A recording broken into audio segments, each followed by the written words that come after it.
Welcome, foolish mortals, to another episode of the HitchHiking Host Show.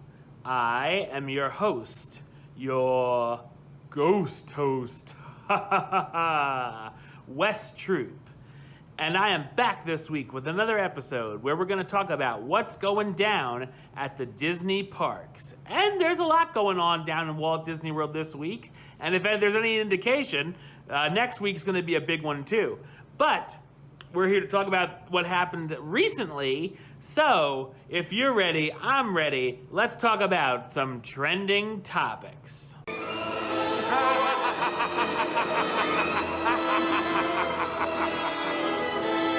Okay, so first up, Disney has announced, in addition to the Disney Dining Plan lineup, the Disney Dining Plan Plus is a new option that will allow guests to redeem their 2 meals each day in any combination of either table service, quick service, or character dining. In addition, a Disney Dining Plan Plus package, that's a lot of P's, includes 2 snacks per night, 1 refillable drink mug, which of course can be used at any Disney hotel, resort, quick service location, and at each meal, unlimited refills of fountain sodas, single-service teas and brewed coffee, or 1 specialty non-alcoholic beverage, or if you're 21 and older with a valid ID, 1 beer, wine, or cocktail. Meals can be redeemed in any order and in any combination. Unused meals or snacks roll over day to day, so if you don't use them you can use them whenever you want during the stay. There we go. No pricing information has been released yet, but it will most likely see a $15 or $20 increase for each day of the stay for the normal dining plan cost. So this is a very interesting addition to the dining plan. I don't know if I would get this personally, but it's nice if you want to do 2 table service meals in one day. There you go. You could do that instead of just having to do quick service for lunch or dinner and then the other meal being a table service. You could do 2 table services, or you could do a table service and a character meal. You could do 2 quick services if you have to that one day. It all just sort of falls into place there for you. So there'll be a little bit of a price increase for that because obviously you could get more for that plan.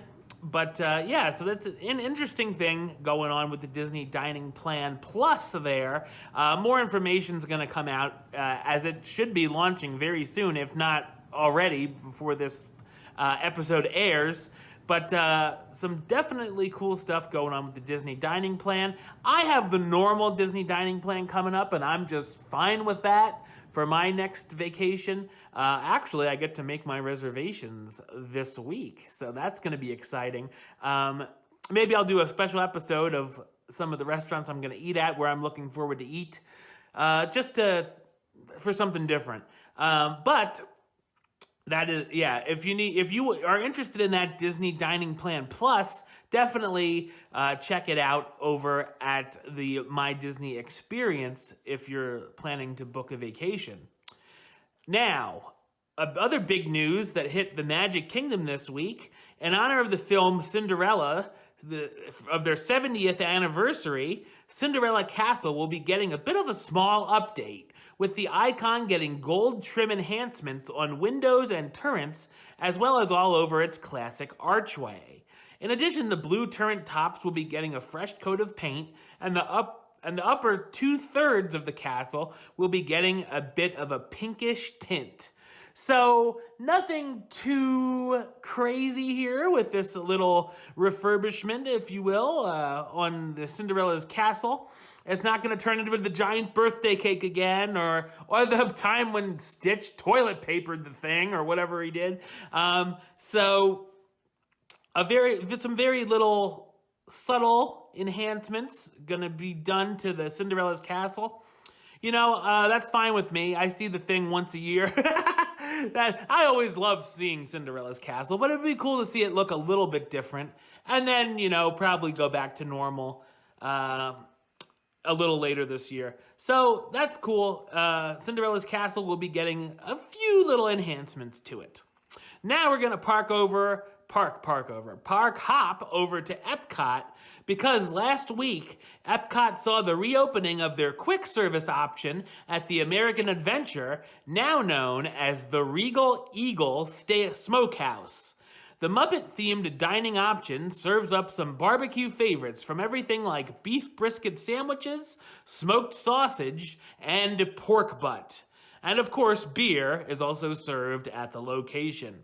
Very interested in checking out this Regal Eagle Smokehouse. I didn't realize it was going to be themed by Muppet themed, so that was very cool to see. The American Adventure had the Liberty Inn, which was very basic burgers, nuggets, fries, all that jazz. So it's nice to see a barbecue option over at Epcot. Some very interesting stuff. Of course, you know, I love my fish shop over at the UK. That's usually where I go for a quick service between there and some of the other countries. There's some great quick service options. So you're kind of hard pressed to try one of those over something you could have anywhere, like barbecue. But, I'd be interested in trying the barbecue next time I head over to Epcot. We'll see. Possibly in the next trip, I'll give it a try. But the menu sounds very good. If you're interested in checking out the Regal Eagle Smokehouse, the menu is up online. And, of course, you can see it over at Epcot. Also at Epcot, a favorite entertainment option for some, Mariachi Cobra presents The Story of Coco. Will return to the Mexico Pavilion on March 4th, 2020 for the Epcot International Flower and Garden Festival. The show will run 5 days a week until the end of the festival on June 1st, 2020. So if you're a fan of that show, you'll be able to check out The Story of Coco once again with the mariachi band. It's something that I sort of walk by. I'm not one to really stop and watch the entertainment unless it's something that seems really cool. I like the Japanese drummers, the Chinese acrobats, and I really liked the guys in Germany with the spoons that they got rid of. But other than that, I'm sort of like, it's all right. I kind of watched a little bit of Story of Coco, and then I just sort of went walking past it. But I know a lot of people enjoyed the show. So if you're one of those people that enjoyed it, definitely check it out while it's back at Epcot in March through June. And speaking of Epcot Entertainment, Guardians of the Galaxy Awesome Mix Live will be returning to the park this summer. The show will feature Star-Lord and Gamora from Guardians of the Galaxy films, taking guests on a musical journey through the cosmos, featuring hits from Star-Lord's awesome mixtapes. And it will debut just in time for the summer and will run right up until Epcot's International Food and Wine Festival that's set to return in August. Now, of course, because I go to Walt Disney World every fall, I have not seen Awesome Mix live in person, but I've seen it on, YouTube and stuff, and it's fine. I would be cool to see Star-Lord and Gamora in a Disney park, since I haven't been over to see the Guardians breakout over at Disney's California Adventure yet, but they very will be coming to Epcot next year with the new ride. So I would stop and check out the show. It doesn't look like it's a masterpiece or anything, but it looks like it would be a fun time. So Guardians of the Galaxy Awesome Mix Live will be returning again this year. And of course, when you're bringing back some old favorites, some things gotta go away. And this time we're gonna park up over to Disney's Hollywood Studios, because after nearly 4 years, the Star Wars A Galaxy Far, Far Away stage show has had its last performance ever this past week at the park. No replacement show is expected to come anytime soon to the center stage area, as it will help with the bustling crowd traffic that I'm sure will happen to Mickey and Minnie's Runaway Railway, which of course just opens in just a few days. So definitely excited to see Mickey and Minnie's Runaway Railway, see some videos and photos and stuff when all that comes out next week. I'm going to check it out. I'm going to give you a little bit of my review, what I think of it. And then, of course, I'll see it in person in the fall. But, yeah, I'm excited that, I'm not excited they took the space out for Great Movie Ride. But let's put something in that space since you did it, right? Let's at least see what it is. So I am excited to see what it looks like. Heard some good things about it so far. But, yeah, anyway, back to the Galaxy Far, Far Away stage show. I talked about it when it was rumored to be leaving, that it was never really my thing. Even as a huge Star Wars fan, I just liked seeing the actors leave in their little parade of costumes when they were walking by. That was the best part. Other than that, I just sort of walked right by it. Just like the mariachi band, it was sort of like, okay, on to the next ride now. So, but, whatever. So, yeah, no more Galaxy Far, Far Away stage show. If that was one of your favorite things, I'm sorry. If you're like me, no big loss. All right. And now for another loss over at Disney's Hollywood Studios. This past Sunday, February 23rd, the Monsters, Inc. character meet and greet at Walt Disney Presents inside the park will now only feature Sully, as Michael Wazowski's last day was Saturday the 22nd. So we had talked about that before, along with Bo Peep that went to seasonal, Frozone that went to seasonal, the stage show leaving. Now Mike Wazowski will no longer be able to meet over at the Walt Disney Presents, but you can still meet Sully if you want that character interaction.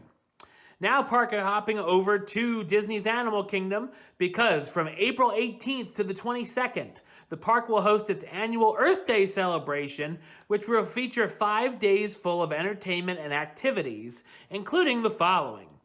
Wild by Nature Speaker Series. The series will feature the park's animal experts and educators, as well as National Geographic photographers and explorers in the theater in the wild. That would be the theater that houses the Finding Nemo show.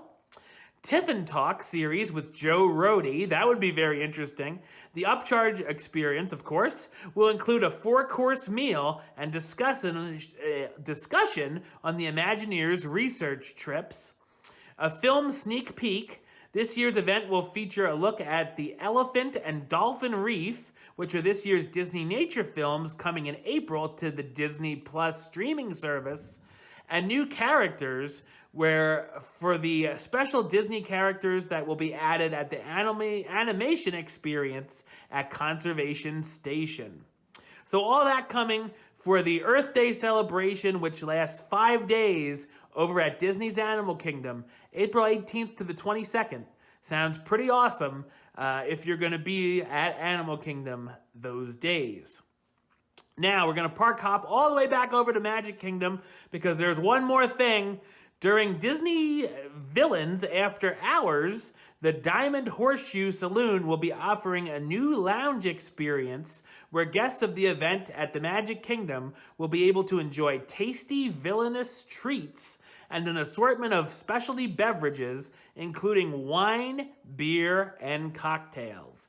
So if you're one of the people heading to Disney Villains After Hours, you can check that out over at the Diamond Horseshoe Saloon. All right, well, that'll do it for this week, where next week we're bound to have a lot of news concerning Minnie and Mickey's Runaway Railway opening and the Epcot Flower and Garden Festival starting. But until then, don't forget to subscribe right here on YouTube, youtube.com/HitchHostShow. Follow the show on Facebook, facebook.com/HitchHostShow. Follow on the Twitter, and a ghost will follow you back, at HitchHostShow. And if you want to listen to the show, or you are listening to the show, do so over on Podbean, hitchhostshow.podbean.com, or you can search on iTunes or Stitcher under West Troop or the HitchHiking Host Show. Until next time, don't forget to...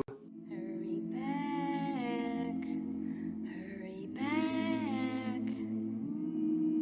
for the next episode. See ya.